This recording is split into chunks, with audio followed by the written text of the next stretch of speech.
Hey guys, how's everything going? I'm JSer, who's not good at algorithms. I'm making this series of videos trying to understanding the sort algorithm.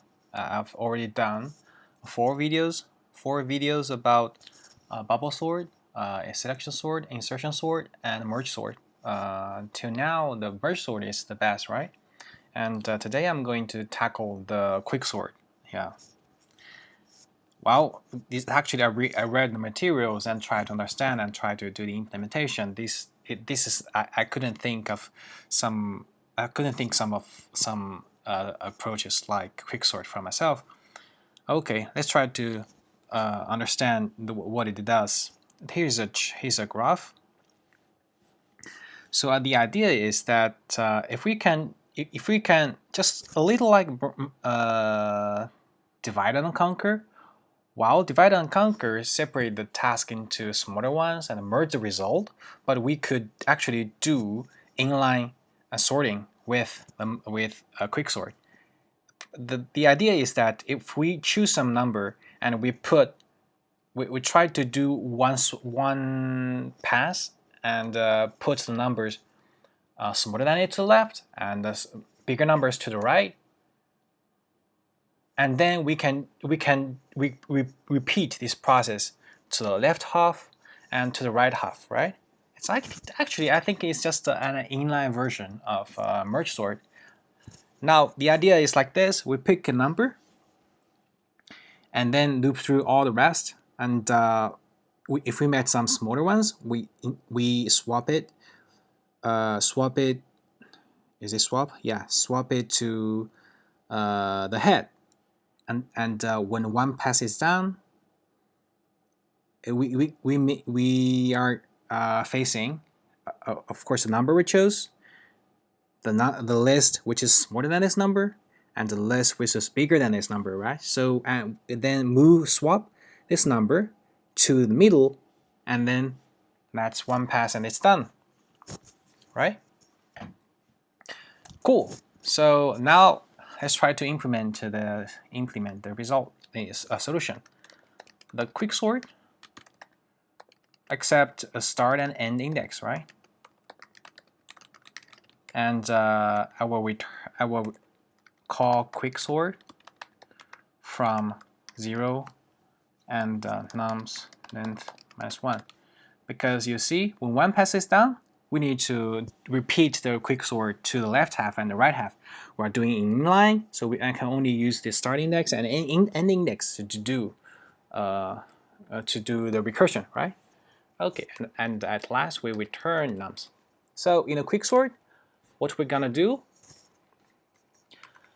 we'll pick a pivot at start, loop through the rest, move numbers smaller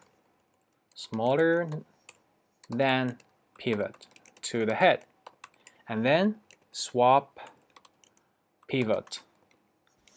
Okay, I'll say, so after this is done, we will get a pivot, numbers smaller, numbers bigger, right? And then we just swap this pivot to the last element of smaller, and we can then change to smaller pivot, numbers bigger. Now it's clearly a recursion problem. We can just call quicksort to this part and this part, and yeah, everything is done. Okay, now pivot is nums start, and then we loop through all the rest, right? So it should be I start from I plus 1, smaller equals to n I plus plus. If nums I,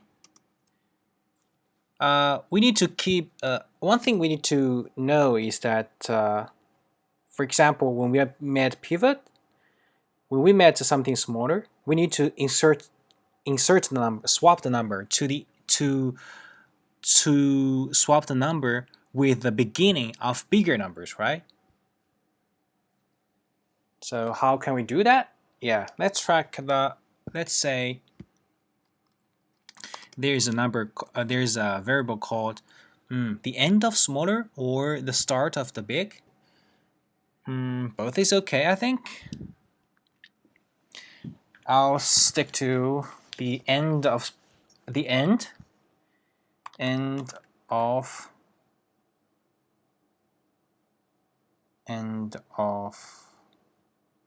I think no. What is it? It should be called. When we at pivot, if next one is just smaller than pivot, then we should insert it at itself and move to next ones, right? So actually, I think it should be called insertion index of smaller. All right. For the next one, it should be initialized with start +1, because when say there's a number directly after pivot, we should insert it at where it is, right? So now we say if numbers I is equal to it, should we move to the beginning? Of course. So if it is smaller or equal to pivot, we should swap this number to the insertion index of smaller, right? Yeah, we swap I with this one. After we swap, this one the insertion point should move to the next one, right? Now let's create the swap ij.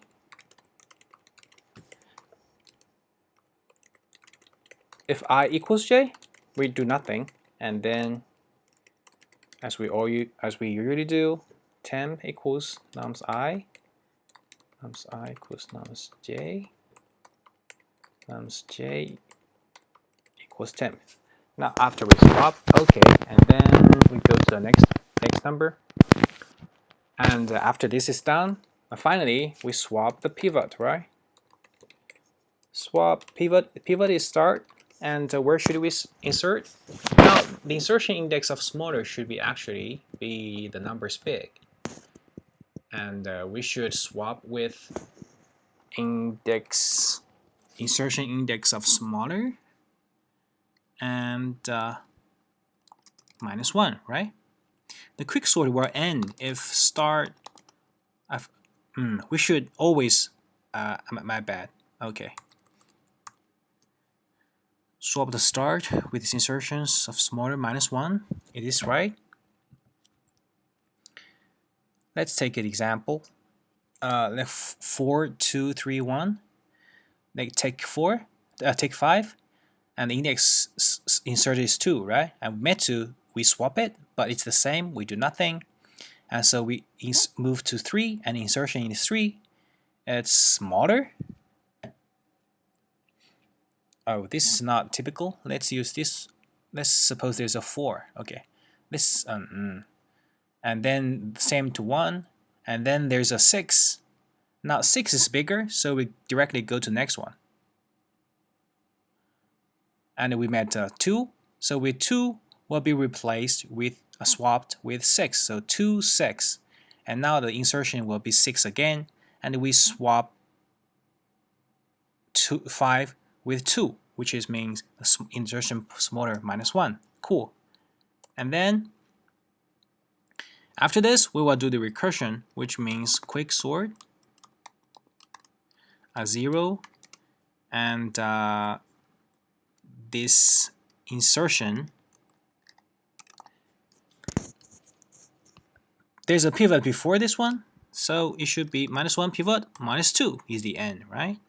And then quick sort insertion smaller. Yeah, this should work with end, not 0, but start. And this should be ending at if start is bigger or equal than end, we return. So this should work, right? Cool. Let's try submit. You see, it's faster than 99%. So until now, quicksort is the fastest solution we've done. Let's analyze the time. Just like a merge sort, the quicksort is actually we're generating a call tree like this, right? Call tree, quicksort, and actually this sort does the actual work. So there's a tree, and then there's 2 nodes, and then 4 nodes. And so during each, actually, we will loop through all the nodes, right, of each subsequence. Like for these are 2 nodes, and like averagely, each 2 nodes will actually have O(n) times half of the length. Together, it actually will be the loop will, for each layer, for each tree layer, this for loop will actually takes up big O(n), right? So how many layers are there? It's just like the merge sort. So the would be O log n, right? This is averagely.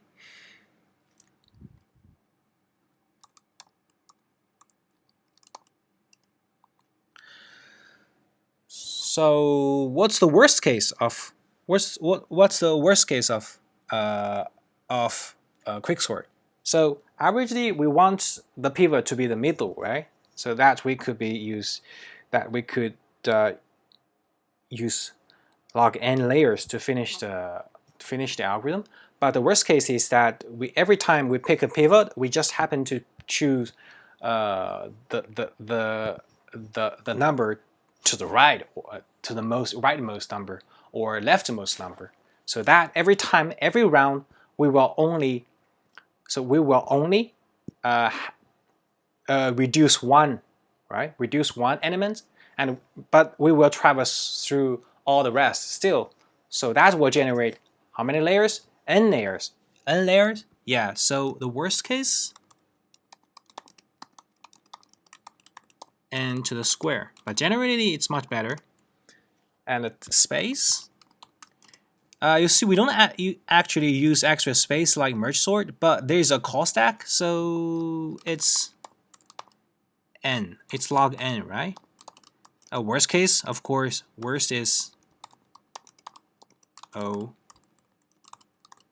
n. Is this stable?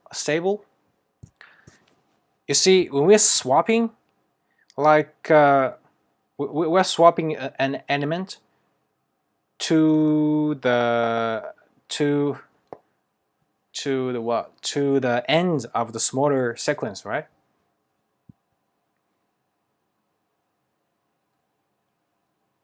Yeah, and if 2 numbers are the same,